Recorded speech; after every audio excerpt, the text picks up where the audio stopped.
देवी देवता सर्वांनी त्या ठिकाणी भूतलावरती गर्भगिरी पर्वतावरती यायचं आहे। तिथं मच्छिंद्रनाथ आणि गोरक्षनाथ महाराजांनी एक मास भोजनाचा त्या ठिकाणी एक मास म्हणजे मास वेगळं राहिलं, एक मास म्हणजे महिना, आपल्याला वेगळाच मासाचा भास होईल। ह्या महिन्यात तरी किमान भासाचा काय म्हणतात मासाचा भास होऊ नये। असो तसा त्या ठिकाणी मनुष्याच्या जीवनाला त्या गोष्टी नसायला पाहिजे, परंतु त्या ठिकाणी दैत्य वृत्ती निर्माण अनेक असणारे पाप आहेत, अनेक पाप भोगण्यासाठी अनेक असणारे जीव निर्माण होतात, परंतु हा जीव मनुष्य रूप जे आहे ते पाप खाण्यासाठी त्या पद्धतीचं जीवन जगण्यासाठी हा देह नाहीये। मग चला आपला विषय सांगत जाईल। एक मास असणारा भोजन, एक मास भोजन म्हणजे एक महिनाभर सर्व साधू संतांना जेवण, सगळ्यात सोप्या भाषेत पंगत जेवण्यासाठी भोजनासाठी आग्रह आहे कोणाचा? मच्छिंद्रनाथ आणि गोरक्षनाथांचा। आणि अशा असणाऱ्या आग्रहास्तव सर्व देवी देवता सर्व अष्टवसु 12 आदित्य 11 रुद्र देवी देवता नाग यक्ष किन्नर गंधर्व सर्वच त्या ठिकाणी आले। आणि मग त्या ठिकाणी ध्यान झालं कोणाचं? मधु आणि गंगा यांच्याकडं गहिनीनाथाला दिलं होतं आणि त्या मधुला आणि गंगेला घेऊन आले। त्या ठिकाणी गहिनीनाथालाही घेऊन आले आणि गहिनीनाथांना गोरक्षनाथांना अनुग्रह करायला सांगितला। कुणी? साक्षात भोले बाबा शंकर परमात्म्यानं शिव परमात्म्यानं सांगितलं त्या गहिनीवरती गोरक्षा तू अनुग्रह कर, मी ज्यावेळेला निवृत्तीनाथ होऊन येणार आहे त्या निवृत्तीनाथाला याला अधिकार देणार आहे, याच्या हातून मी त्या ठिकाणी अनुग्रह घेणार आहे आणि तोच असणारा अनुग्रह मी निवृत्ती ज्ञानदेवाला म्हणजे साक्षात विष्णूला देणार आहे। आणि कालचक्र असंच चालू आहे। कसं चालू आहे? शिव महापुराणामध्ये वर्णन आलेलं आहे। पवित्र असणारा शिवमास चालू आहे।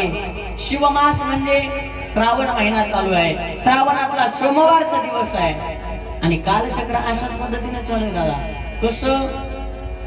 भगवान शंकर परमात्मा त्या ठिकाणी प्रगट होतो आणि शंकर परमात्मा प्रगट झाल्याच्या नंतर सर्वप्रथम आनंद असणारं वन आहे आणि या आनंद वनामध्ये काय झालं तर या आनंद वनामध्ये तो असणारा परमात्मा जो निर्गुण होता, जो निराकार होता, ज्याला रंग नव्हतं, ज्याला रूप नव्हतं, ज्याला वर्ण नाही, ज्याला नाम मात्राची तीळ मात्र कल्पना, ज्याला नामाची सहन होत नाही, जे असणार दृष्टीच्या पलीकडचं अलौकिक तत्व आहे ते तत्व निराकार आहे, निर्गुण आहे, परंतु ते सगुण साकार कोणासाठी होतंय? अरे हे तत्व त्या ठिकाणी तुम्हा जीवांचा उद्धार करण्यासाठी आपण ज्या ठिकाणावरून आलो आहोत, कुठून आलोत आपण? तर आपण भगवान परमात्म्याचे अंश आहोत, परंतु आपल्याला भगवंतातच साम्य व्हायचंय, भगवंतातच जाऊन रममान व्हायचंय। आपली शेवटची स्थिती भगवंतच आहे, परंतु तुम्ही म्हणता आम्ही मेल्याच्या नंतर आमचे जे शरीर आहे हे तर मातीत जाणार आहे, हे तर अग्नीत जाणार आहे, हे तर वायूमध्ये जाणार आहे। हे शरीर म्हणजे मी आहे, मी म्हणजे शरीर आहे, असा हा आपला काय आहे? भास आहे। तर अयमात्मा ब्रह्म आपला जो आत्मा आहे मेल्याच्या नंतर असं होतं का कधी? एखादी जर स्त्री मेली तर आपण म्हणतो का की या असणाऱ्या घरातून जी बाई मेलेली आहे तिची आत्मी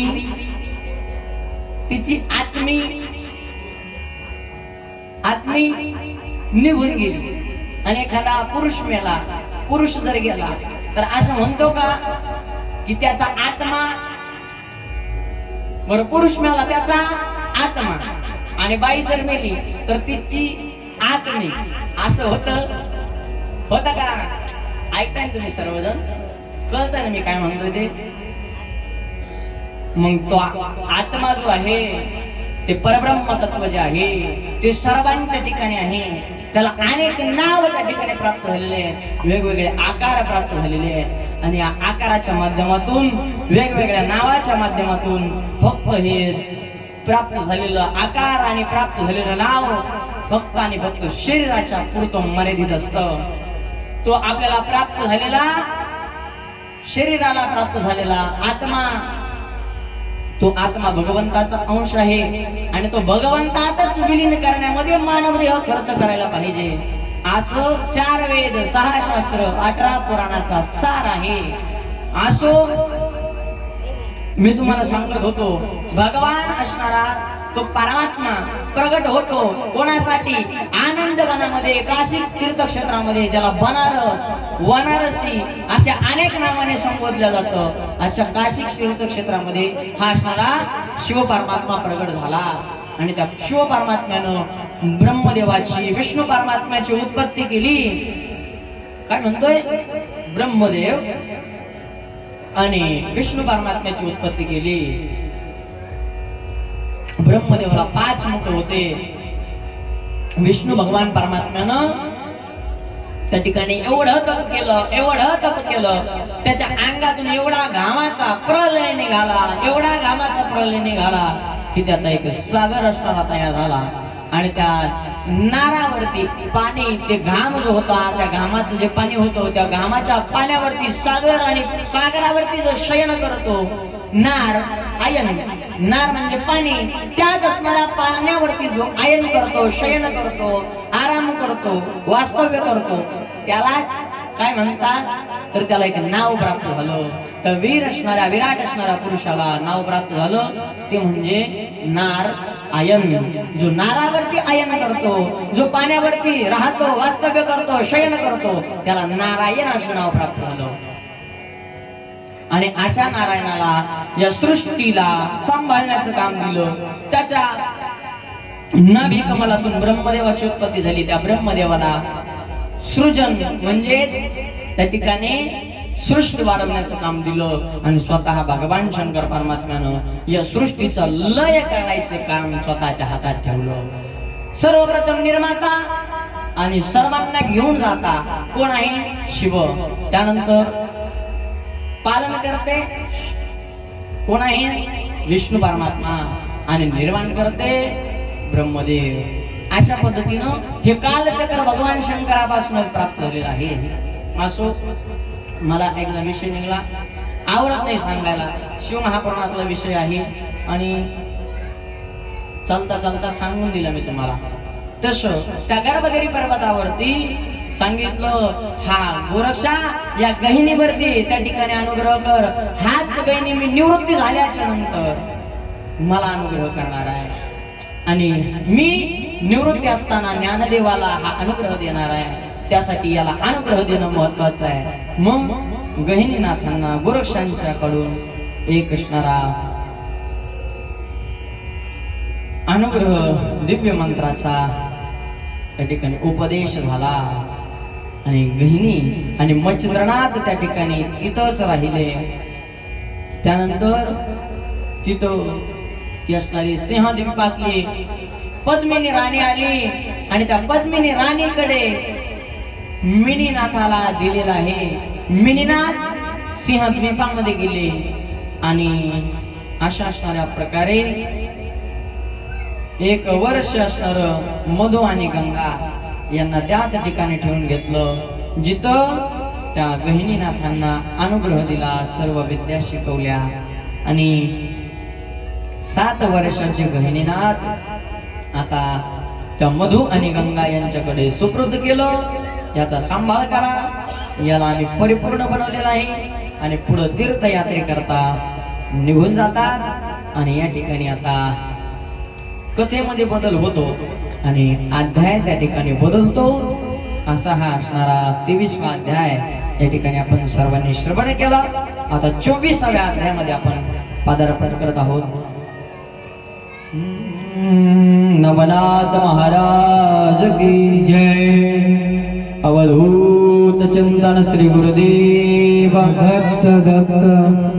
मच्छिंद्रनाथ महाराज की जय। गोरक्षनाथ महाराज की जय। जलेंद्रनाथ महाराज की जय। कानिपनाथ महाराज की जय। गैनीनाथ महाराज की जय। मेनीनाथ महाराज की जय। नमः पार्वती पते शिव हर हर हर महादेव। आणि आपण 24व्या अध्यायामध्ये या ठिकाणी पदार्पण करत आहोत। एका दिवशी त्या ठिकाणी पूर्ववंशीला सूर्यदेवानं पाहिलं आणि त्या सूर्याच्या तेजाचे 2 भाग या भूतलावरती पडताच एक असणारा भाग लोमश ऋषींच्या आश्रमामध्ये घटामध्ये म्हणजे गाडग्यामध्ये पडला। घट म्हणजे गाडग या असणाऱ्या गाडग्याच्या मध्ये त्या सूर्य तेजानं एक दिव्य असणारा तेजपुंज बालक जन्माला आला। त्या बालकाचं नाव लोमश ऋषींनी काय ठेवलं? कुंभामध्ये जन्माला आला म्हणून त्याचं नाव ठेवलं कुंभज। कुंभज असणाऱ्या नावानं ऋषी ओळखले जातात। त्या ऋषीचं नाव आहे अगस्त्य महामुनी। अगस्त्य महामुनी। आणि अशा असणाऱ्या अगस्ती महामुनीच्या नंतर त्यात असणाऱ्या तेजाचा दुसरा भाग कैलिक नावाचे ऋषी आहेत। त्या ऋषीच्या आश्रमाच्या बाहेर एक भरतरी नावाचं भिक्षापात्र ठेवलेलं होतं आणि त्या भरतरी भिक्षापात्रामध्ये त्या तेज त्या ठिकाणी ज्यावेळेला प्राप्त झालं आणि तिथं अनेक असणारे दिवस लोटले गेले आणि आता दुर्मिळ नारायण तिथं अवतीर्ण होणार आहे हे बघून त्या भिक्षापात्राला कैलिक ऋषींनी ते भरतरी भिक्षापात्र उचललं आणि मंदराचल पर्वताच्या एका गुफेमध्ये नेऊन ठेवलं। कुठं ठेवलं? मंदराचलाच्या एका गुफेमध्ये नेऊन ठेवलं। मंदराचलाच्या गुफेमध्ये नेऊन ठेवलेल्या भिक्षापात्रामध्ये दुर्मिळ नारायणानं त्या ठिकाणी संचार केला। दुर्मिळ नारायण त्याच्यामध्ये विराजमान झाले आणि सर्वांनी आता हातामध्ये फुलं घ्यायचे आहेत। दुर्मिळ नारायण त्याच ठिकाणी ते नावा रूपाला येण्याकरता तयार झाले आणि खरोखर साधू संत महात्मे आपल्यासाठी नाव धारण करतात। वास्तविक पाहता त्यांना कुठल्याही पद्धतीचं नाव कुठल्याही पद्धतीचं त्यांच्या अंतःकरणामध्ये आपल्यासाठी आपल्यासारखे होतात। त्या ठिकाणी मी चांगलं जवळून पाहिलंय महात्म्यांना। लहान लहान लेकरांना शिकवतात ना त्यावेळेला त्यांना कळावं, त्यांच्या चांगलं लक्षात राहावं म्हणून त्यांना म्हणतात आपण जर असं केलं तर नाही जमायचं। कसं? मी या श्लोकाचं उच्चारण केलं की तुम्ही पुढचा श्लोक म्हणायचा। आपण श्लोकांच्या भेंड्या खेळत तर नाही चालायचं। एवढं जवळून मी त्यांना पाहिलंय। अशा असणाऱ्या स्थितीला आलेलं मी त्यांना पाहिलंय। वास्तविक पाहता त्यांना कुठल्याही पद्धतीचं काहीच घेणं देणं नसतं। त्यांना मुलं नसतात, त्यांना संसार नसतो, भगवंत आणि ते त्यांच्या चिंतनामध्ये ते रममाण असतात। परंतु तुमचा माझा उद्धार व्हावा याकरिता ते काय करतात? त्या सर्वांचा त्या ठिकाणी दुर्लक्ष केल्यासारखं आपल्याला दाखवतात, परंतु त्यांच्या नित्यनेमामध्ये त्यांच्या चिंतनामध्ये ते रममाण असतात आणि आपल्या सारखं होऊन आपल्याला त्यांच्या सारखं करायला बघतात। हे साधू संत महात्मे असतात आणि अशा असणाऱ्या साधूचा अशा असणाऱ्या महात्म्याचा जन्म प्रागट्य त्या ठिकाणी होणार आहे। ते भरतरी भिक्षा पात्राला आता पूर्णत्व प्राप्त होतंय आणि पूर्णत्व प्राप्त होतं या कारणानं एक असणारा त्या शिळेचा दगड ढासळला। दगड ढासळल्याच्या नंतर त्या भरतरी भिक्षा पात्राला आदळला आणि ते भरतरी भिक्षा पात्र त्या ठिकाणी फुटलं जसं फुटलं तसं त्या ठिकाणी ते बाळ आतल्या आत प्रगट झालं. भरतरीनाथ महाराज की जय. नवनारायण भगवान की जय. आणि प्रगट झालेलं जे बाळ आहे ते बाळ अनेक दिवसापर्यंत त्या भरतरी भिक्षा पात्रामध्ये आपलं जीवन व्यतीत करत होतं. तिथं एक मोहळ होतं, त्या गुफेमध्ये एक मोहळ होतं आणि त्या मोहळाला काही ना काही त्या ठिकाणी लागायचं. त्या मोहळातला जो मकरंद आहे, जो मध आहे,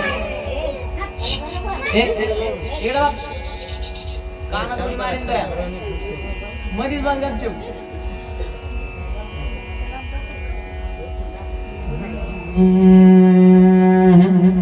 नवनाथ महाराज की. अवधूत चिंतन श्री गुरुदेव दत्त. त्या ठिकाणी भरतरनाथ प्रगट झाले. त्या भरतरी भिक्षा पात्रातून बाहेर तर नाही आले, परंतु झालं असं तिथे एक मध होता का मोहळ होत. मोहळ होत ते मोहळ त्या मास्या मध जमा करून आणायच्या. परंतु भगवंताची लीला अलौकिक असते. कुठल्या ना कुठल्या असणाऱ्या प्रकारानं त्या मधाच्या कांद्याला, त्या मधाच्या मकरंदाला काय व्हायचं, कुठल्या तरी गोष्टीचा स्पर्श व्हायचा आणि स्पर्श झाल्याच्या नंतर तो मध त्या भरतरी भिक्षा पात्राच्या दिशेने पडायचा. ज्यावेळेला तो मध पडत होता त्या बाळाचं जीवन अनेक दिवसापर्यंत त्या मधावरती भागलं. तो असणारा भगवान रुक्मिणी साहेब आणि परमात्म्याचा संवाद झाला एका दिवशी. कसा संवाद झाला तर रुक्मिणी साहेब भगवान परमात्म्याला म्हणतात, श्रीकृष्ण परमात्म्याला म्हणतात, देवा चला म्हणे जेवायला, या म्हणे जेवायला. म्हणे थांब थोडं, एक प्रहरभर थांब म्हणे. इकडे तोंड कर माझ्याकडे. एक प्रहरभर थांब आणि थांब म्हणे. म्हणे का कशासाठी थांबायला सांगताय. म्हणे काही जीव जंतू त्या ठिकाणी जेवायचे राहिलेत.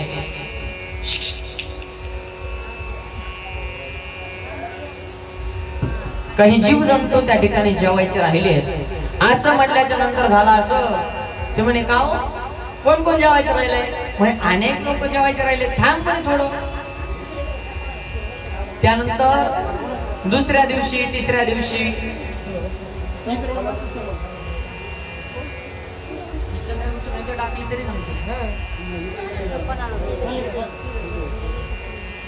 आणि अशा असणाऱ्या पद्धतीनं त्या ठिकाणी भगवान श्रीकृष्ण परमात्म्याला रुक्मिणी साहेबांना सांगितलं, चला म्हणे घ्या जेव. ते म्हणे थांब थोडं, काही जीव त्या ठिकाणी जेवायचे राहिले. पुन्हा झालं असं. दुसऱ्या दिवशी रुक्मिणी साहेबांनी एक असणारी मुंगी धरली आणि ते मुंगी एका वाटीच्या खाली डालून ठेवली. डालूनच म्हणतात ना, कोंडून ठेवलं त्या मुंगीला, डालून ठेवलं आणि तिला बंद करून टाकल्याच्या नंतर झालं असं. विचारण्यात आलं, का झाले सगळे जेवण. म्हणे हो, सर्व जीव जंतू जेवण झाले. मग आता तुम्ही असं करा म्हणे, चला जेवून जेवायला बसा. जेवण झाले म्हणताना बस जेवायला. आणि भगवान परमात्मा श्रीकृष्ण परमात्मा जेवायला बसले. रुक्मिणी साहेबांनी चांगली 1-1.5 पोळी खाऊ दिली. कोणाला? श्रीकृष्णाला. 1.5 पोळी खाऊन झाल्याच्या नंतर त्या ठिकाणी रुक्मिणी साहेबांनी कोंडून ठेवलेली मुंगी ती त्या ठिकाणी त्यांच्या समोर आणली आणि म्हणे, पहा लय गोष्टी करता, जेव घातल्याशिवाय जेवत नाही, असं होत नाही, तसं होत नाही. चांगली 1-1.5 पोळी खाल्ल्यानंतर मुंगी बाहेर आणली आणि ती मुंगी त्या ठिकाणी अशी उघडून दाखवली. ही पहा मुंगी उपवासीच आहे. उपवासी नव्हती, जी वाटी तिच्या अंगावर झाकून ठेवती त्या वाटीला एक साखरेचा कण चिटकलेला होता. ही भगवंताची लीला आहे. अनेक दिवसापर्यंत या असणाऱ्या दुर्मिळ नारायणानं त्या भरतरी भिक्षापात्रामध्ये दिवस काढले आणि या दुर्मिळ नारायणाच्या तोंडामध्ये मध त्या ठिकाणी पडत होता त्या मंदराचलाच्या एका गुहेमध्ये. आणि बाळ आता थोडं मोठं झालं. मोठं झाल्याच्या नंतर असाच असणारा पाऊस त्या ठिकाणी आला आणि पावसानं ते भरतरी जे भिक्षापात्र होतं गरंगळत असणार त्या खूप असणाऱ्या उंच डोंगरावरून खाली आलं. उंच डोंगरावरून खाली आल्याच्या नंतर झालं असं तिथं एक हरिण हरणाचा कळप होता. हरणाच्या कळपातली एक हरिण व्यायला झाली होती आणि ती हरिण त्या ठिकाणी व्याली. हरणी वेल्याच्या नंतर तिला दोन असणारे पाडस झाले. एक असणार पाडस त्यापैकी दुसरं बी एक पाडस असं होतं बघा. काहीतरी विक्षेप झाला काहीतरी डोळ्याला दिसलं की मग काय सांगतो याचे भान राहत नाही. एक पाडस सांगतो त्या हरणीला दोन पाडस होते. तिसरं असणारं जे बाळ होतं त्या भरतरी भिक्षापात्र फुटलं. त्याच्यातून जे बाळ तिच्या पशी येऊन त्या ठिकाणी थांबलं स्थिर झालं आणि त्या हरणीला असा भास झाला की हे दोन पाडस आणि हे तिसरा असणारा जो मुलगा आहे जो मानव शरीर धारण केलेला आहे त्याच्या अंगाला या असणाऱ्या पाडसांची घाण लागल्यामुळं त्या पाडसाच्या अंगाची घाण या बाळाला लागल्यामुळं त्या बाळालाही तिनं चाटलं आणि चाटल्याबरोबर तिला वात्सल्य प्राप्त झालं त्या बाळाविषयी. आणि जसं वात्सल्य प्राप्त झालं त्या हरणीनं त्या बाळालाही दूध पाजलं तिच्या पाडसांनाही दूध पाजलं. तोपर्यंत बाळ चांगला रांगत होता आणि रांगू लागलेला बाळ हरणी मागे चांगला पळू लागला. चलता चालता हा माणसासारखा वाढला आणि ते पाडस त्या असणाऱ्या पशुसारखे वाढले. आणि याच्यामध्ये याच्या बुद्धीमध्ये हरणाची पशुची त्या ठिकाणी संगती प्राप्त झाली. मग याला दोन गोष्टीचा फायदा झाला. एक तर त्या ठिकाणी पशु पक्ष्यांची भाषा ओळखायला येऊ लागली आणि त्या पशु पक्ष्यांच्या भाषेमध्ये बोलायला तो शिकला. काय करायचं माहितीये का? ब्या ब्या ब्या ब्या अशा पद्धतीने करायचा आणि तो त्यांच्यासोबत बोलायचा. कोणासोबत? त्या पाडसांसोबत, हरणासोबत, त्या कळपासोबत. अनेक पशु पक्ष्यांचे आवाज आले की त्याला विवेक व्हायचा. तिथून पुढे काहीतरी आपत्ती संकट येणार आहे चला. मग हरणाच्या कल्पासही तो पडायचा. असं करता करता बऱ्याच दिवसाचा कालखंड निघून गेला. आता तो असणारा दुर्मिळ नारायण त्याला भरतरी असं नाव प्राप्त झालं होतं. या असणाऱ्या भरतरीचं वय आता 5 वर्षाचं 2 वर्षाचं झालं असेल. एवढ्या असणाऱ्या वय वर्षामध्ये त्या अरण्यामध्ये हरणाच्या कळपासोबत चालणार हे बालक चालणार हे बाळ पाहून एक जयसिंग भट आणि त्याची पत्नी रेणुका हे कुठे होते तर त्या अरण्यातून भ्रमण करत होते. आपल्या गावामध्ये आपल्या खेड्यामधल्या गावातल्या घरी जात होते. एवढ्यामध्ये रस्त्याच्या ठिकाणी तिथं दिसलं. कोण दिसलं? मोबाईल घेऊन उभा असलेलं दिसलं.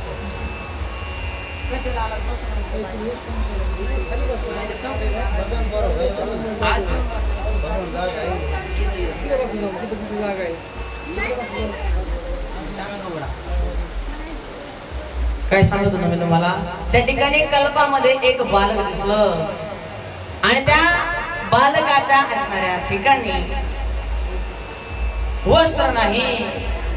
नग्न अवस्थेमध्ये त्या हरणांच्या सोबत पळणारं जे बाळ आहे आणि हे बाळ पाहून झाला असं त्या दोघांच्याही अंतःकरणामध्ये प्रेम उत्पन्न झालं. आपण जर या बाळाला घरी घेऊन गेलो तर त्या ठिकाणी किती चांगलं होईल बरं. आपण जर याचं संगोपन केलं तर किती बरं होईल बरं. या उद्देशानं त्या जयसिंह भटानं त्या बाळाला आवाज दिला. ए बाळा कोणाचा आहेस? इकडे ये, पळू नको, जाऊ नको असं म्हणू लागले. इकडे ये. तो तसं ते बाळ त्या हरणाप्रमाणे या जयसिंह भटाला भिलं आणि ते त्या हरणाच्या कळपाबरोबर पडू लागलं. हरणाला अतिशय काय झालं तर अतिसंकट वाटलं. मनुष्य दिसणं म्हणजे हरणाला अतिसंकट. आणि अशा अतिसंकटामुळे त्यांच्या मोठमोठ्याला डांगा आणि त्या मोठ्याला डांगा टाकत टाकत टाकत सर्व कळप पुढे निघून गेला. आणि राहिलं ते बाळ एकटं ज्याला जास्त पळता येत नव्हतं. आणि पळता येत नसल्या कारणानं जे सिंह भटाच्या तावडीत आलं त्याला विचारलं, ए बाळा कोणाचा आहेस, असं बडबड का करतोस? अशा पद्धतीने त्या भरतरीची विचारपूस केली. परंतु तो भरतरी काहीच बोलत नव्हता. मग काय करायचा? ब्या ब्या ब्या ब्या ब्या त्या हरणीला त्या ठिकाणी हाक मारत होता. हरणीला हाक मारणारा भरतरी हरणीच्या पोटामध्ये कसबीस होत होतो. माझ्या बाळाला घेऊन चालला.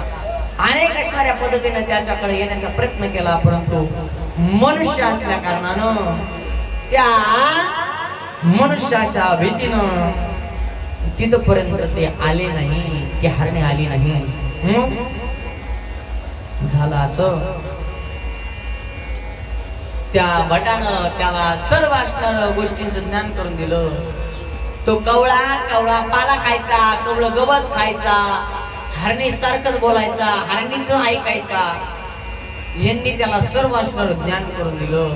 त्याला भाकर म्हणतात. त्याला बोलायला शिकवलं, त्याला शब्द शिकवले आणि मग त्याला शब्द येऊ लागले, त्याला भाषा येऊ लागली. मनुष्याप्रमाणे ओळखू लागला, बोलू लागला हळूहळू हळूहळू. त्याच्यानंतर ते एकदा काशीला आणि विश्वेश्वर परमात्म्याचं दर्शन घेण्यासाठी गेले. कुठे गेले? काशी तीर्थक्षेत्रामध्ये. साक्षात विश्वेश्वर भगवंताच्या पिंडीतून आवाज आला, या भरतरी या. आणि हा आवाज पिंडीतून आलेला पाहून या बालकाचं नाव त्या जयसिंह भटानं काय केलं तर भरतरी असं ठेवलं. भरतरी नाव ठेवल्याच्या नंतर हा असणारा बालक सर्व बालकांप्रमाणे अरण्यामध्ये बालकांसोबत खेळायला गेला. अरण्यामध्ये खेळत होता. खेळता खेळता याला लागली ठेच. जशी ठेच लागली तसा पडला की त्याच्या डोक्यावरती मार लागला असावा. त्या कारणाने त्याला मूर्छित अवस्था प्राप्त झाली. बेशुद्ध पडला. बेशुद्ध पडलेल्या भरतरीचा जीव गेला, मेला. परंतु गपचूप बसले. कोणीच कोणाला सांगितलं नाही. आपापल्या घरी निघून आले. आपल्या घरी निघून आले. भरतरी त्या ठिकाणी मेला हे कोणाला सांगितलं नाही. मग स्वतः सूर्यदेवांना थोडा कळवळा आला. आपला पुत्र असणारा उन्हा ताणामध्ये त्या ठिकाणी पडलेला आहे, मूर्छित अवस्थेमध्ये आहे, बेशुद्ध झालेला आहे. ब्राह्मणाचा वेश धारण केला. भरतरीला उचललं. जयसिंगाची पत्नी रेणुकेच्या कडे नेलं. रेणुकेला सांगितलं, हा असणारा सामान्य नाही. तुम्हाला अरण्यात सापडला म्हणजे कोणी तरी सोडून दिलाय, कोणाच्या तरी पोटाला जन्माला आलाय, अशातला भाग नाही. तर हा साक्षात माझा पुत्र आहे आणि मी सूर्य आहे असं सविस्तरपणे ब्राह्मण रूपामध्ये रेणुकेला सूर्यानं सांगितलं. आणि पुढं त्या ठिकाणी हा बाळ याचं वय वाढत गेलं. याचं वय 16-18 वर्षाचं झालं. आणि 16 वर्षाचं वय झाल्याच्या नंतर याच्या लग्नाचा विचार करत आपल्या देशामध्ये त्या ठिकाणी वापस जाण्याकरता जेवढं कमवलेलं धन होतं तेवढं धन एकत्र केलं. ते त्या ठिकाणी सोबत घेतलं आणि स्वतःच्या देशामध्ये जाण्याकरता हा जयसिंह भट निघालेला आहे. भरतरी रेणुका जयसिंह भट अरण्यातून प्रवास करत होते. भर असणाऱ्या अरण्यामध्ये झालं असं काही लुटारू लोकांनी त्या भरतरी जयसिंह भट आणि रेणुकेवरती चोरी करण्याच्या उद्देशाने डाव टाकला. चोरी केली आणि चोरी करून झाल्याच्या नंतर देत नव्हते. एवढ्या कष्टानं कमवलेलं धन होतं ना, किती कष्टानं कमवलेलं होतं, खूप असणारे कष्ट करून कमवलेलं धन. आणि हे धन एवढ्या सहजासहज मी त्यांच्या हातात देईल मुळीच नाही. जयसिंह धन द्यायला तयार नाही. त्या असणाऱ्या चोरट्यांनी त्याचा जीव घेतला. रेणुका आपले पती आपले मालक मरण पावलेत हे पाहून त्या रेणुकेनं जीव सोडून दिला. आणि खरी पत्नी तिलाच म्हणावं, खरी भगवंताचा भक्त त्यालाच म्हणावं. भगवान असणारे परमात्मा श्रीकृष्ण परमात्मा निज धामाला निघून गेले. हे असणार डाव्या कानानं ऐकलं आणि उजव्या अंगावरती अंग टाकून दिलं, लगेच देह सोडून दिला. कोणी? त्या ठिकाणी पांडवांची माता जिचं नाव आहे कुंती. अशा असणाऱ्या कुंती भगवंताची अतिशय भक्त होती. भगवान परमात्मा निज धामाला निघून गेला हे अर्जुन त्या ठिकाणी हस्तिनापुराला सांगायला आला होता. भागवतातला प्रसंग आहे. डाव्या कानानं ऐकलं भगवान परमात्मा निज धामाला निघून गेलाय आणि उजव्या ठिकाणी उजव्या अंगावरती अंग टाकून त्या ठिकाणी प्राण सोडून दिला, प्राणज्योत मावळून घेतली. याला म्हणायचे भगवंताचा भक्त. पंढरपुरामध्ये चातुर्मास करणारे आजही त्या ठिकाणी बोधले घराण्याचं त्या ठिकाणी मठ पंढरपूरला आहे. मोठ्या असणाऱ्या महात्म्याच्या मुखातून ऐकलेले शब्द आहेत. त्या ठिकाणी एक बोधले घराण्यातले महाराज होते आणि त्यांची पत्नी देखील तेवढीच तेजस्वी होती, तेवढीच ज्ञानवान होती, तेवढ्याच ग्रंथाचं अध्ययन त्यांनी केलं होतं. भगवंताची तेवढीच भक्त होती. मालक गेले ही कानावरती वार्ता पडली आणि लगेच आहे त्या ठिकाणावरून देह त्याग केला होता. या कलियुगातली आणि लय झालं 100 ते 150 वर्षापूर्वीची गोष्ट असेल. एका मोठ्या महात्म्याच्या मुखारविंदातून ऐकलेलं मी हे दृष्टांत आहे. तसं या जयसिंहाचा वध केला आणि वध केल्याबरोबर रेणुकेनं आपला प्राण त्याग करून टाकला. एका वेळेला 2 असणारी जीवांची हत्या घडली. चोर निघून गेले धन घेऊन. रेणुका मरण पावली, जयसिंह भट मरण पावला. आता त्या भरतरीनं उचललं आणि भरतरीने उचलून त्यांना एका चितेवरती 2 चिता तयार केला, त्याला भडाकणी दिला आणि रडत बसला अरण्यामध्ये. बऱ्याच दिवसापर्यंत अरण्यामध्ये थांबला. त्या अरण्यातून काही व्यापारी मंडळी जात होते आणि त्या व्यापारी मंडळीनं त्या भरतरीला आपल्या सोबत नेण्याचा काय केला तर विचार केला आणि त्याला विचारलं, बाळा कोण आहेस, काय रडतोयस? या ठिकाणी या कोळशांचे ढीग म्हणा, त्या चितेची राख म्हणा, हे काय आहे? त्यांनी सांगितले माझी आई आणि माझे वडील आहे. चोरांनी आम्हाला मारून मृत्युमुखी पाडलं, आमचं धन लुबाडून घेऊन गेले. मी असणारा या ठिकाणी बसलेला आहे. मला काय करावं सुधरत नाही, काय करावं कळत नाही. माझं ध्येय उद्दिष्ट सर्व हरपून गेलं. चल म्हणे आमच्या सोबत. चल म्हटल्याच्या नंतर त्या व्यापाऱ्यांच्या सोबत असणारा भरतरीनाथ आणि अवंती नगरीच्या दिशेने निघालेले आहेत. आणि अवंती नगरीच्या दिशेने निघालेले कोण? भरतरीनाथ. आणि जातात अवंती नगरीमध्ये. त्या ठिकाणी आता त्यांचा मुक्काम होणार आहे. आणि याच ठिकाणी आता 24वा अध्याय संपन्न होतोय आणि आपण 25व्या अध्यायामध्ये आता काय करतोय? पदार्पण करणार आहे. पहा उद्या कोण येईल कथा ऐकायला हा असणारा प्रश्न पडला होता. सुंदरसा आणि चांगला जोरदार पाऊस झाला आणि होणार पण आहे. उद्या कामाला जाताना याची गॅरंटी मला तरी वाटत नाही. असो पहा, अहो भगवान परमात्म्याची लीला असणारी आगाध आहे. त्या देवाला काळजी असते, कोणाची? भक्तांची काळजी असते. हा भक्त जर उद्या शेतात गेला नाही तर त्याला रोजंदारी प्राप्त होणार नाही. आणि या भक्ताला जर रोजंदारी प्राप्त झाली नाही तर या भक्ताला बाजार करता येणार नाही.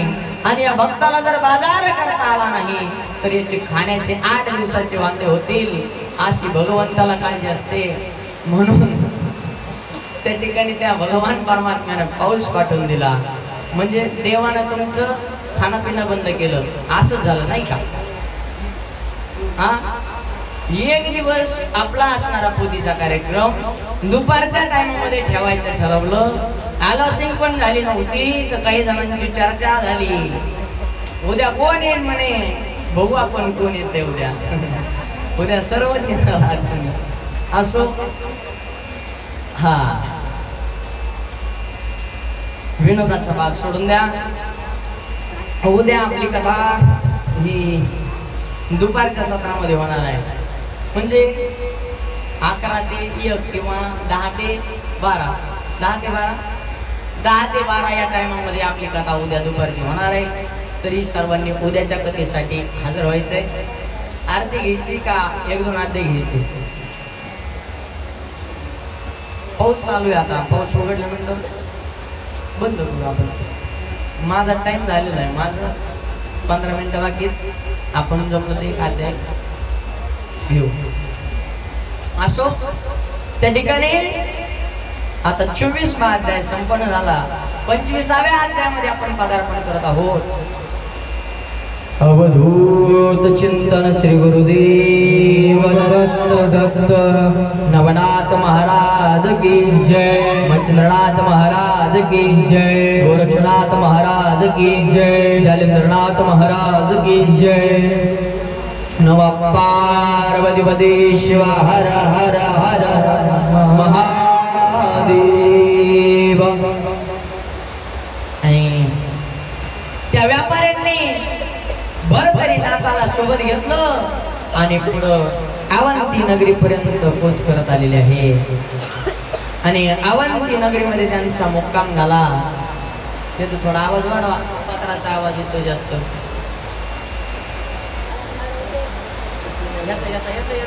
ह्या होम थिएटरचा 2 नंबरचं बटन वाढवायचं. इकडून खाल्लाकडून 2 नंबर. हा हॅलो हॅलो हॅलो बस. नवनाथ महाराज की जय.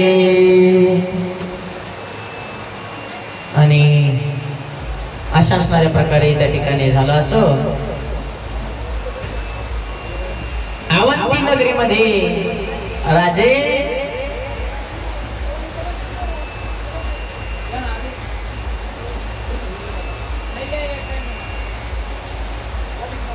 अवंती नगरीमध्ये त्या ठिकाणी सर्वच्या सर्व व्यापारी आणि हा असणारा भरतरी हे त्या ठिकाणी होते. आणि त्यांचा मुक्काम तिथे ठरला. मुक्काम झाल्याच्या नंतर झाला असं त्या गावामध्ये त्यांनी एक सुंदरशे त्यांचा तंबू लावला, त्यांची राहुटी लावली आणि सर्व व्यापारी तिथं तळ ठोकून राहू लागले. त्यांच्याकडे काय होतं नव्हतं ते सर्वच्या सर्व त्या ठिकाणी त्यांनी काय केलं तर त्यांच्याकडे होतं नव्हतं.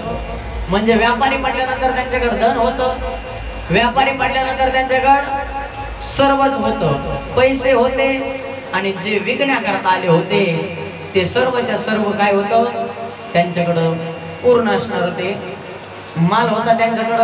त्यांच्याकडं विकण्याचं सामान होतं, त्यांच्याकडे पैसे होते, त्यांच्याकडे द्रव्य होतं. आणि हे सर्व असल्या कारणाने त्यांनी काय केलं तर त्यांना चोराचं चिलटाचं असणारं भय निर्माण झालं. पण त्यांच्यासोबत भरतरीनाथ होते.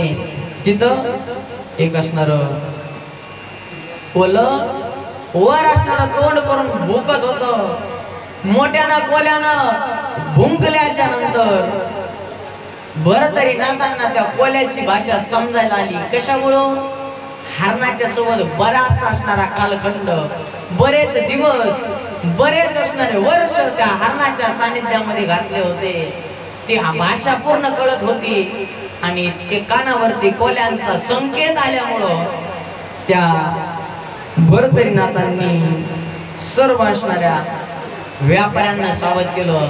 अरे ऐका, आपल्या या असणाऱ्या टोळीवरती दाड येत आहे, आपल्या या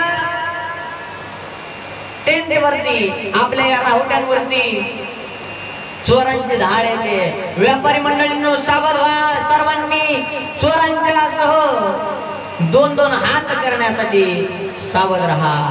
असं म्हटल्यानंतर झालं असं सावध होण्यासाठी सांगितलं. सर्व शस्त्रास्त्रासह सावध झाले. येणाऱ्या चोराची टोळी देखील शस्त्रास्त्रासोबत तयार होती आणि शस्त्रास्त्रासोबत तयार असणाऱ्या टोळीच्या सामना झाला आणि सर्व असणाऱ्या चोरांसोबत दोन हात केले. चोरांना पळून लावलं आणि पुनश्च असणारी शेकोटी केली. म्हटले आता काय आपल्याला झोपायचं नाही, आता काय झोप येणार नाही, मग आता आपण शेकोटी करू. शेकत असणारे बसले. शेकत बसल्याच्या नंतर बराचसा कालखंड निघून गेला, बराचसा काही वेळ निघून गेला. पुनश्च असणारा एक असणारा कोल्यांनी काय केलं तर भोकायला सुरुवात केली. मोठमोठ्याने कोले हुकायला लागले आणि हुकलेल्या कोल्यांना त्या ठिकाणी ऐकलं आणि आता मात्र सर्वच म्हणले काय बरं तरी परत चोर येते तर काय बघ रे. नाही आता चोर येत नाही. मग एक असणारा मोठा दानव शिववरदान प्राप्त करून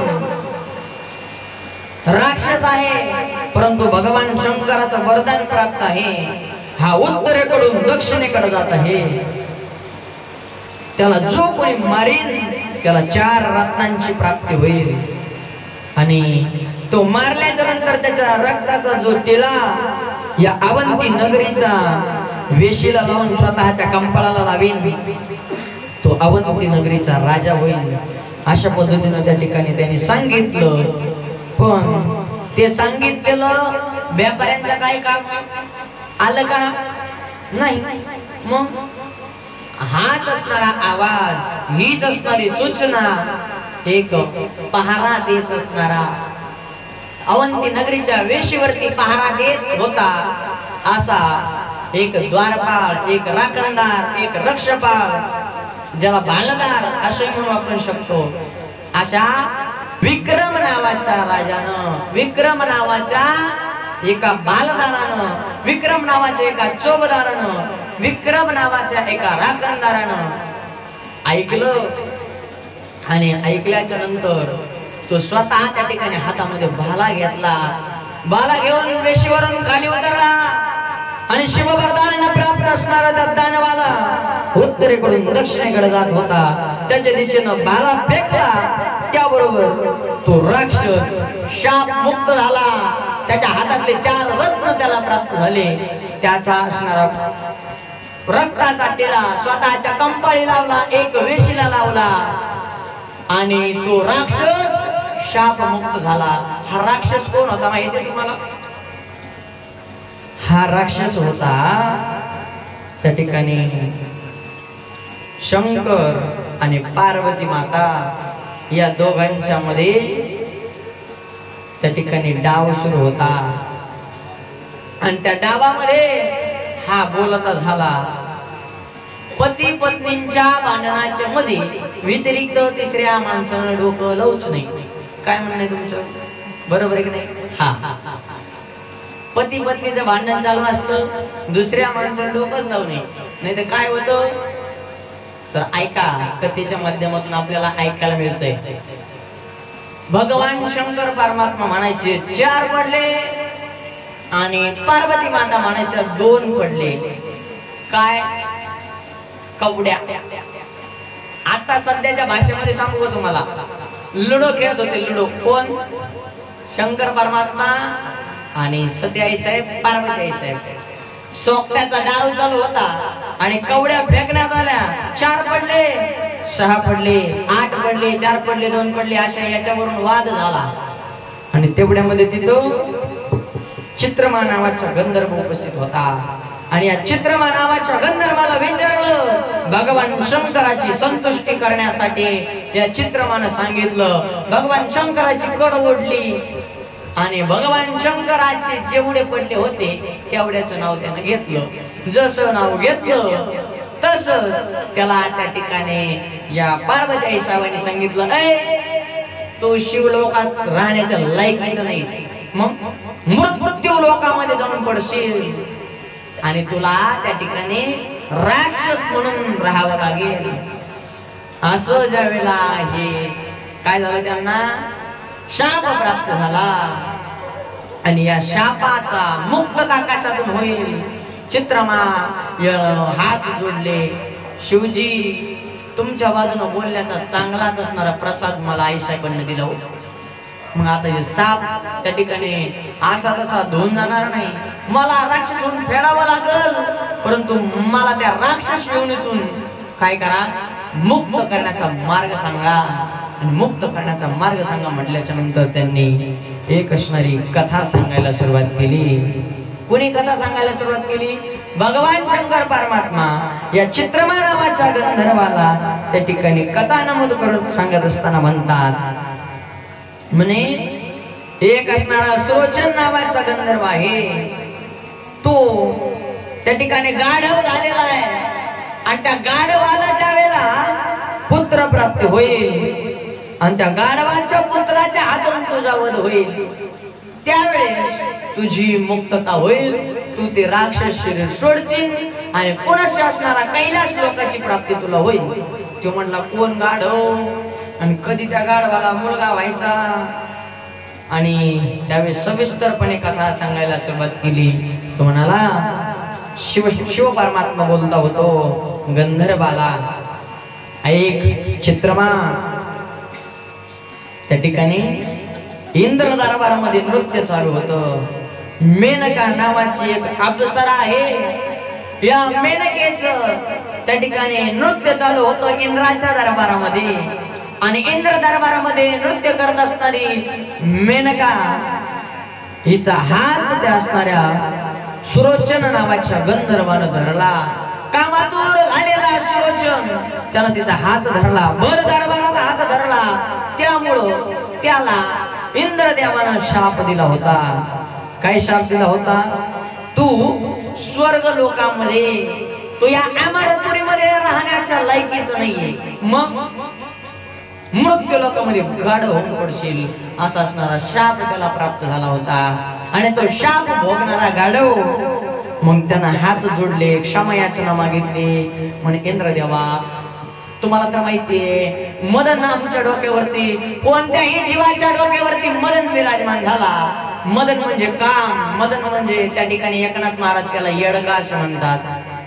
येडका मदन केवळ पंचानन, धडक मारली शंकरा, केला ब्रह्म्याचा मातेरा. इंद्रचंद्रासी दरारा, लाविला जिने, लाविला जिने, लाविला जिने, तो केवळ पंचानन येडका मदन. पण इंद्रदेवा, जो मदन तुमच्या डोक्यावरती विराजमान झाला होता, त्या टाइमाला तुमची काय अवस्था प्राप्त झाली? तर इंद्रा पडले भोग, चंद्र झाला काळा आणि नारद चुकला चाळा भजनाचा. आणि अशी परिस्थिती तुमची निर्माण झाली ती म्हणे. आणि मला तुम्ही शाप देऊन बसला, हा शाप काय खोटा ठरणार नाही, मला गाढव व्हावंच लागल. पण या गाढवच्या हातून मला मुक्तता करण्यासाठी मला काहीतरी उपाय सांगा आणि त्या असणाऱ्या देहातून मुक्ती प्राप्त करण्यासाठी मला तुम्ही उशाप द्या. तर त्यावेळेस इंद्रदेवानं त्याला उशाप दिला आणि तो म्हटला, जा तू गाढव होऊन पडशील, पण त्या असणाऱ्या मिथिला नगरीचा राजा आहे सत्यवर्मा, या सत्यवर्माची असणारी मुलगी आहे जिचं नाव आहे सत्यवती. त्या सत्यवतीशी तुझा त्या ठिकाणी विवाह होईल आणि विवाह झाल्याच्या नंतर विक्रमादित्य नावाच्या पुत्राचं तोंड पाहता तुझी या देहातून मुक्तता होईल. असा इंद्रदेवाचा शाप आणि उशाप याला होता. कोणाला? चित्रमा, सुरोचन नावाच्या गंधर्वाला. आणि चित्रमा नावाच्या गंधर्वाला सतीचा म्हणजेच पार्वतीचा शाप होता. आणि झाला असंच त्या नगरीमध्ये. आता आपण 25वा अध्याय संपन्न करून 26व्या अध्यायामध्ये पदार्पण करत आहोत. आणि ही कथा अर्धी सोडू नये म्हणून त्या ठिकाणी ही कथा पूर्ण करू आणि मग आरती घेऊ. 26व्या अध्यायामध्ये आपण पदार्पण करत असताना त्या नगरीमध्ये कोणत्या नगरीमध्ये? मिथिला नावाची एक नगरी आहे. त्या नगरीचा राजा आहे सत्यवर्मा आणि या सत्यवर्म्याची मुलगी आहे सत्यवती. या गाढवानं या असणाऱ्या चित्रमा सुरोचन नामक गंधर्वानं गाढवाचं स्वरूप त्याला प्राप्त झालं आणि ते मिथिला नगरीमध्ये त्या ठिकाणी येऊन राहू लागलं. मिथिला नगरीमध्ये येऊन राहत असताना त्या गावामध्ये एक असणारा गाढव पाळणारा कुंभार राहत होता. पूर्वीच्या काळी कुंभाराकडे गाडगे घडवण्यासाठी, माती आणण्यासाठी आणि तिथून पुढं सर्व प्रक्रिया त्याच्यावरती आणि सर्व कामे गाढवावरतीच केली जात होती. म्हणून त्या कुंभाराकडे अनेक गाढव होते आणि त्या कुंभाराच्या गाढवांमध्ये हे असणार सुरोचन नावाचं गंधर्व गाढव झालेलं तेही त्या गाढवांबरोबर त्या राजाच्या त्या कुंभाराच्या घरी राबू लागलं. अनेक असणारे गाढव विकून टाकले, परंतु हे कोणाचं तरी उष्ण आलेलं गाढव याचा मालक जर आपल्यापर्यंत आला तर जिथल्या तिथं ज्याचं त्याला परत करण्यासाठी. पूर्वीच्या काळातले लोक लय इमानदार होते. किती इमानदार होते? कोणाची वस्तू, कोणाची काही असणारी गोष्ट, कोणाचं काही असो, ज्याचं त्याला त्या ठिकाणी दिल्याशिवाय त्यांच्या मनाचं समाधान होत नव्हतं. कारण की त्यांना त्या ठिकाणी चांगला विवेक होता. मग आपल्याला विवेक नाही असं नाही, मग आपण हिताच्या ठिकाणी त्या ठिकाणी हिताच्या माग लागून आंधळे झालेला आहोत. काय? हिताच्या माग लागून आपण आंधळे झालो. त्या ठिकाणी पूर्वीचे लोक असे होते ज्याचं त्याला जिथल्या तिथं जशास तसं व्यवस्थितपणे व्यवहार करायचे. आणि मग या असणाऱ्या कुंभारानं ते गाढव सांभाळून ठेवलं. बऱ्याच दिवसाचा कालखंड निघून गेला. त्यानं आपला असणारा तो गाढवाचा व्यवसाय म्हणजे कुंभाराचा गाडग्यांचा व्यवसाय बंद केला. गाढव विकून टाकलंय. एकमेव गाढव राहिलं. बऱ्याच दिवसाचा कालखंड निघून गेला आणि त्या ठिकाणी त्या असणाऱ्या गाढवानं रात्रीच्या वेळेला बोलायला सुरुवात केली. सत्यवतीशी माझा विवाह करून दे. कुंभार बाहेर आला, बघितलं कोण बोलतंय. या असणाऱ्या नगराची राजकन्या सत्यवती हिच्याशी माझा विवाह करून दे. कोण बोलत असेल? कोण बोलत असेल? अशा पद्धतीने त्यानं तिकडं तिकडं पाहिलं. दुसऱ्या दिवशी तेच झालं, तिसऱ्या दिवशी तेच झालं. नजर अंदाज करावा का काय करावं हे त्याला कळेनासं झालं. आणि मग अशा असणाऱ्या कुंभारानं आता नेमकं बोलतंय कोण हे पाहण्यासाठी त्या ठिकाणी बसून राहण्याचं ठरवलं. मग बसला. ते म्हणला 10 वाजले ना तरी देखील गाढव बोलत का नाहीस तू? रोज गुपचूप गुपचूप बोलतो, आज बोल. आणि त्या ठिकाणी त्या गाढवानं बोलायला सुरुवात केली. समोर आला आणि आल्याच्या नंतर सांगायला सुरुवात केली. या असणाऱ्या नगरीचा राजा आहे सत्यवर्मा, त्याची असणारी सत्यवती नावाची मुलगी आहे, तिच्याशी माझा राजकन्याशी माझा विवाह करून दे. म्हणला गाढव बोलला. गाढव बोलला तू बोलतोस असं? त्या कुंभारानं विचारायला सुरुवात केली. म्हटलं हो, मी एक शापित असणारा गाढव आहे आणि त्या असणाऱ्या कन्येशी जर माझा विवाह करून दिला तर माझं असणारं हे शरीर निघून जाईल. पण कुंभार म्हटला मी जर अशा असणाऱ्या शब्दात म्हणलो माझ्या गाढवाला तुमच्या मुलीशी विवाह करायचा आहे तर राजा मला मागं पुढं न पाहता डायरेक्ट फाशीवरती देईन, नाही तर सुळावरती देईन. सर्व त्याच रात्री पसारा भरला आणि सर्व त्याच गाढवाच्या पाठीवरती लादला. ती अवंती असणारी नगरी, इथं लमट्या नगरींचं वर्णन आहे हो, मला सारखं खाली बघावं लागतं. ती मिथिला नगरी सोडण्याचा प्रसंग त्या ठिकाणी चालू आहे. मिथिला नगरी सोडली. आता नाच आहेत ना, प्रत्येक नगरीमध्ये जातात, तिथल्या लोकांचं कल्याण करतात. अनेक असणाऱ्या नगरी आपल्याला पाहायला मिळतात. आताच विक्रम नावाचा जो आहे, कोण आपले भरतरीनाथ जे आहे, हे भरतरीनाथ अवंती नगरीमध्ये त्या ठिकाणी जाऊन पोहोचले असं त्या ठिकाणी उल्लेख आला. बरोबर. तर आता ही दुसरी पोटकथा चालू झाली त्याच्यामध्ये. ती कथेची पूर्तता करत असताना इथं दुसऱ्याच नगरीचं मिथिला नगरीचं नाव आलं. असो या मिथिला नगरीमधून त्या असणाऱ्या कुंभार दादानं पळ काढायचा ठरवला. पळून चालले. द्वारपालांनी अडवलं. सांग तुझ्या जाण्याचं कारण काय? सांगू शकला नाही. त्याला वाटलं सांगावं तर आपल्याला इथंच तात्काळ शिक्षा करतील. नाही सांगितल्यामुळं राजा समोर नेलं. राजाला अभय मागितलं आणि राजाला अभय मागून प्रश्न टाकला. म्हणे माझं गाढव असं म्हणते. राजा म्हणला गाढव बोलतोय त्या अर्थी मनुष्य नाही. मग हा निश्चित कोणीतरी शापित असणारा गंधर्व देवता आहे. याकरता या असणाऱ्या आपण दखल घेतली पाहिजे. स्वतःच्या मुलीचा विवाह त्या गाढवाशी लावून दिला. परंतु एक असणारी परिस्थिती घेतली. कोणती परिस्थिती घेतली? त्या गाढवाला म्हणावं ही नगरी जी आहे एका रात्रीतून तांब्याची करून दे. आणि खरोखर दुसऱ्या दिवशी उजडल्याच्या नंतर ती नगरी चमकत होती. तांब्याची नगरी झाली होती. आणि हा चमत्कार पाहून आपल्या मुलीचा विवाह त्या गाढवाशी लावून दिला. आणि नाचक्की होईल. सर्व असणारे नाव ठेवतील. परंतु वचनाला जागला राजा. आपल्या मुलीचा विवाह गाढवाशी करून दिला आणि त्या नगरातून त्यांना बाहेर काढून दिलं.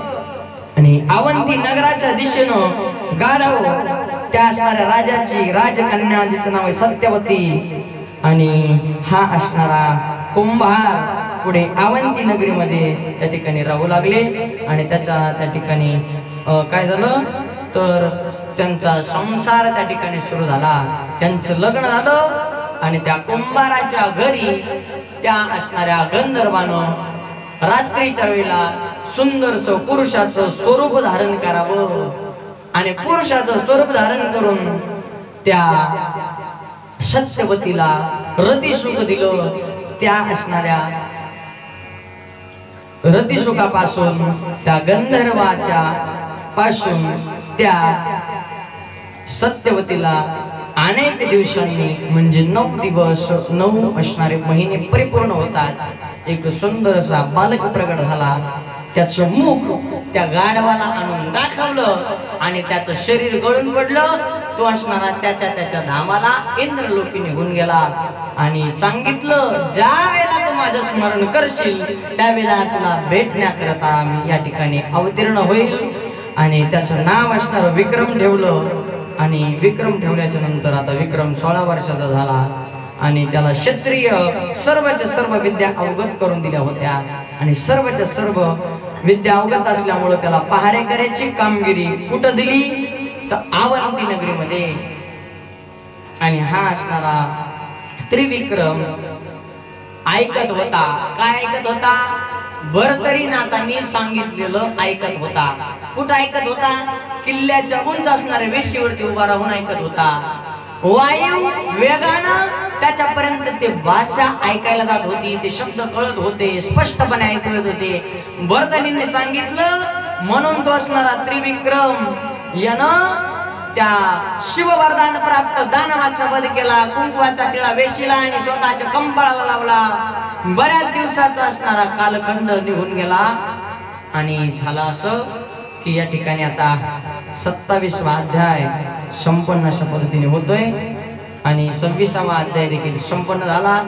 असो 10 म्हणजे 10 म्हणजे 10 वाजून 1 मिनिट 8 मिनिट 2 मिनिट 5 मिनिट काहीतरी वर होत असतात. त्याला विलाज नाहीये कारण की येण्याकरता उशीर होतो. निव्वळ सर्व टायमिंग वरती होतो असंच नसतं. वरती माझ्याकडून 8 मिनिटाचा अवलंब झाला. आता मिनिटावर जर कथा सोडायची म्हटलं तर दादांना माहिती इथं 10 वाजता कथा सोडावी लागते. इथं 10 वाजता कथा सोडावी लागते. तुम्ही इथं आता कथा झाली ह्या कथेच्या 1 दिवस आधी तिथला काला झाला. तिथं दादा भेट देण्याकरता आले होते त्या कथेला. तर त्यांनी पाहिलंय रात्रीच्या संध्याकाळी 12:15 वाजता विवाह सोहळा संपन्न झाला आणि 11:15 वाजता श्रीकृष्णाचा जन्मोत्सव सोहळा संपन्न झाला. सुदाम चरित्र आणि श्रीमद भागवत कथेची सांगता व्हायची होती त्या दिवशी 12:30 वाजले अक्षरशः. बरोबर दादा? हा. आणि तुम्ही 8:30 ला यायचं, 10 ला म्हणजे 10 ला जायचं. अशा पद्धतीने हा उद्या नाही काम ना पाऊस आला ना असो उद्याची जी कथा होणार आहे ही 10 वाजता सुरू होईल आणि 12 वाजता संपन्न होईल असो त्या कथेसाठी आपण सर्वांनी उपस्थित राहायचं आहे चला आरतीची तयारी करा आणि अध्याय कोणता चालू हे सगळ्यांनी लक्षात ठेवा 27वा अध्याय या ठिकाणी आता